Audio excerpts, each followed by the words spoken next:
एक बड़ी खबर इस बीच आपको बताएंगे, जो पश्चिम बंगाल से बड़ी खबर सामने आ रही है। पूर्व केंद्रीय मंत्री बाबुल सुप्रियो एक बार टीएमसी में शामिल हुए हैं। बीजेपी का दामन छोड़ बाबुल सुप्रियो टीएमसी में शामिल हुए हैं। बड़ा झटका बीजेपी को पश्चिम बंगाल के अंदर। तो बड़ी खबर इस बीच यही, अभिषेक बनर्जी ने सदस्यता दिलवाई है बाबुल सुप्रियो को। बड़ी खबर इस बीच यही, बाबुल सुप्रियो केंद्रीय मंत्री, बड़ा नाम पश्चिम बंगाल के अंदर भारतीय जनता पार्टी का। उन्होंने अब बीजेपी का दामन छोड़ दिया है, तृणमूल कांग्रेस में शामिल हो चुके हैं। और ये तस्वीरें आप सबकी टेलीविजन स्क्रीन पर, अभिषेक बनर्जी ने सदस्यता दिलवाई है बाबुल सुप्रियो को। तो टीएमसी का पटका अब बाबुल सुप्रियो के गले में इस बात का साफ इशारा करता हुआ, क्योंकि केंद्रीय मंत्री थे, मंत्रालय उनसे लिया गया, बड़ी जिम्मेदारी उनको दी गई थी तमाम चुनावों को लेकर पश्चिम बंगाल में। उन शायद जिम्मेदारियों पर खरा न उतरना, उसके बाद केंद्रीय मंत्री का पद उनसे लिया जाना और अब टीएमसी में शामिल हो जाना। चंद्रमोहन हमारे सहयोगी जुड़े हुए हैं। चंद्रमोहन, पश्चिम बंगाल के अंदर उपचुनाव और उपचुनाव से पहले बीजेपी को यह बड़ा झटका बाबुल सुप्रियो के रूप में। जी बिल्कुल वैभव, हम आपको बताना चाहेंगे कि जब पश्चिम बंगाल में विधानसभा के चुनाव हुए थे, उस वक्त पर टॉप नेताओं में शुमार थे बाबुल सुप्रियो। उस वक्त वो बीजेपी में एक तरीके से सीएम चेहरा भी देखे जा सकते थे, क्योंकि अगर बीजेपी की सरकार बनती तो बाबुल सुप्रियो या फिर टीएमसी नेता भी जो टीएमसी छोड़कर पार्टी में शामिल हुए थे, उनका नाम था। लेकिन अब इस वक्त जब बीजेपी बंगाल में चुनाव हार गई तो बाबुल सुप्रियो को कैबिनेट से हटा दिया गया, केंद्रीय मंत्री पद से हटा दिया गया। और उसके बाद अब बाबुल सुप्रियो एकदम से टीएमसी में शामिल हो जाना, ये बीजेपी के लिए बहुत ही झटके वाली खबर है। और इससे पहले जुलाई महीने में बाबुल सुप्रियो ने जिस तरीके से फेसबुक पर पोस्ट किया था, उन्होंने लिखा था कि मैं राजनीति से संन्यास लेना चाहता हूं, और क्योंकि राजनीति में रहकर मैं समाज की सेवा नहीं, ऐसा जरूरी नहीं है कि राजनीति में रहकर ही समाज की सेवा की जाए। लेकिन उसके बाद उन्होंने एक फेसबुक पोस्ट पर ही लिखा था कि मैं बीजेपी में का सदस्य हमेशा रहूंगा। लेकिन उसके बाद फिर वो पोस्ट उन्होंने थोड़ी देर के बाद डिलीट कर दी, यानी कि उस टाइम पे ये इशारा साफ था कि वो कहीं ना कहीं जरूर जाएंगे, कोई ना कोई राजनीतिक पार्टी का दामन जरूर थामेंगे। चंद्रमोहन, एक चीज मैं आपसे समझना चाहूंगा, बाबुल सुप्रियो पार्टी छोड़कर टीएमसी में चले गए, इसके ठीक पहले बीजेपी के कई विधायक तृणमूल कांग्रेस में शामिल हो चुके हैं।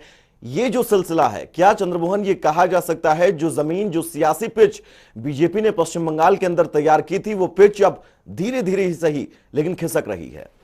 जी बिल्कुल, विधानसभा चुनाव से पहले जिस तरीके से टीएमसी के नेता छोड़ कर बीजेपी में आ रहे थे, लेकिन जब विधानसभा चुनाव हुए टीएमसी को 211 सीटें मिली थी। उसके बाद जब कई टीएमसी नेता और बीजेपी के भी कई नेता छोड़ कर टीएमसी में शामिल हो रहे हैं, क्योंकि अब बीजेपी का वहाँ पर कोई वजूद रहना, हालांकि ऐसी बात नहीं है कि बीजेपी वहाँ पे बढ़त नहीं की, क्योंकि पिछले चुनावों से काफ़ी हद तक अच्छी है बीजेपी।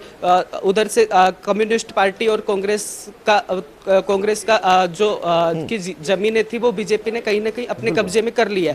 लेकिन उसके बाद जब 211 सीटें टीएमसी ने जीती, तो उसके बाद से अब लगातार ये बीजेपी के नेता कहीं ना कहीं टीएमसी में शामिल होते जा रहे हैं, क्योंकि टीएमसी कि वहाँ की नंबर 1 पार्टी है, ममता बनर्जी पर सबको भरोसा है। बिल्कुल चंद्रमोहन, बिल्कुल। और कहीं ना कहीं से बाबुल सुप्रियो का ये पार्टी छोड़ना और टीएमसी में जाना बड़ा घातक हो सकता है बीजेपी के लिए। चंद्रमोहन, एक चीज मैं समझना चाहूंगा, क्योंकि उपचुनाव है, बड़ा चैलेंजिंग इस वक्त भवानीपुर सीट जो ममता बनर्जी की गढ़ कही जाती है, लेकिन वहां पर भी ममता बनर्जी को कड़ी टक्कर मिलने की उम्मीद थी। इस बीच बाबुल सुप्रियो का टीएमसी में आना क्या कोई बड़ा फैक्टर होगा इन तमाम उपचुनाव में जो पश्चिम बंगाल के अंदर 3 सीटों पर होने वाले हैं? जी बिल्कुल, बाबुल सुप्रियो पश्चिम बंगाल के एक बड़े चेहरा थे। वो सांसद बन के आए, और विधानसभा चुनाव से पहले, पश्चिम बंगाल में जब विधानसभा चुनाव नहीं थे उससे पहले बीजेपी ने इसी वजह से उन्हें केंद्रीय मंत्रिमंडल में जगह दी थी, क्योंकि पश्चिम बंगाल में विधानसभा चुनाव था और कहीं ना कहीं बीजेपी को वहां से उम्मीद थी कि वो सरकार बना लेगी। लेकिन जब विधानसभा चुनाव में टीएमसी की जीत हुई, तो उसके बाद से अब उसके बाद बाबुल सुप्रियो को केंद्रीय मंत्रिमंडल से हटा दिया गया, और उसके बाद से अब जब बाबुल सुप्रियो अब टीएमसी में शामिल हो गए, तो कहीं ना कहीं बीजेपी के लिए बहुत बड़े झटके की बात है।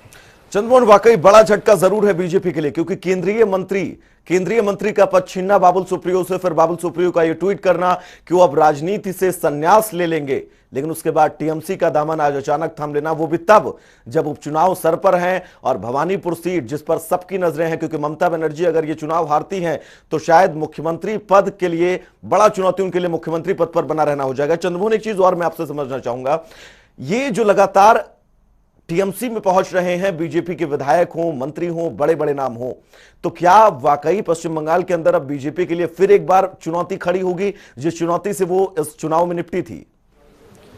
बिल्कुल, जिस तरीके से बीजेपी उम्मीद नहीं थी वैभव कि जिस तरीके से बीजेपी का इतना क्योंकि बीजेपी को उम्मीद थी कि वो सरकार बना लेगी आसानी से, लेकिन जब रिजल्ट आया और टीएमसी की सरकार बनी तो उसके बाद से जो टीएमसी के नेता बीजेपी में शामिल हुए थे उनमें खलबली मचना शुरू हुई, और उसके आप देखेंगे कि अभी 1-2 महीने में ही कई सारे नेता जो बीजेपी टीएमसी छोड़कर बीजेपी में शामिल हुए थे वो वापस टीएमसी में चले गए, या फिर कई बीजेपी के नेता भी टीएमसी में चले गए। चंद्रमोहन, एक चीज मैं आपसे समझना चाहूंगा, अब बाबुल सुप्रियो का इस्तेमाल टीएमसी कैसे करेगी?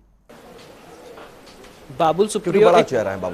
बाबुल सुप्रियो केंद्रीय मंत्री रह चुके हैं, वो एक बीजेपी का बड़े चेहरा थे वहां से, पश्चिम बंगाल से। अब ऐसे में टीएमसी उनको लेकर दाव पेच लगाएगी, और हो सकता है उन्हें भवानीपुर जो सीटें हैं वहां पर ममता बनर्जी को इससे फायदा मिले। प्रचार के लिए भेजा जा सकता है, भवानीपुर सीट है और जहां जहां पर भी उपचुनाव है पश्चिम बंगाल के अंदर, वहां उपचुनाव में बड़ी जिम्मेदारी बाबुल सुप्रियो के कंधे पर दी जा सकती है। बीजेपी की तरफ से चंद्रमोहन, क्या कोई प्रतिक्रिया अभी तक सामने आई है? क्योंकि बाबुल सुप्रियो बीजेपी के बहुत करीबी कहे जाने वाले, पश्चिम बंगाल चुनाव में बाबुल सुप्रियो की जो सक्रियता थी बीजेपी के लिए वो किसी से नहीं छिपी है। अभी हाल ही में उन्होंने बीजेपी का पद माफी चाहता हूँ, टीएमसी का दामन थामा है। ऐसे में अभी राजनीतिक प्रतिक्रिया आना तो लाजमी है, वो आएंगी वैभव, लेकिन अब जैसे जैसे टाइम बढ़ता जाएगा वैसे वैसे राजनीतिक प्रक्रिया आना शुरू हो जाएगी। चंद्रमोहन, वाकई बीजेपी के लिए संकट की घड़ी जरूर है, क्योंकि बाबुल सुप्रियो जब टीएमसी के अंदर आए हैं तो कहीं ना कहीं से जो सियासी जमीन बीजेपी ने तैयार की थी पश्चिम बंगाल चुनाव में, वो जमीन धीरे धीरे जरूर खिसक रही है।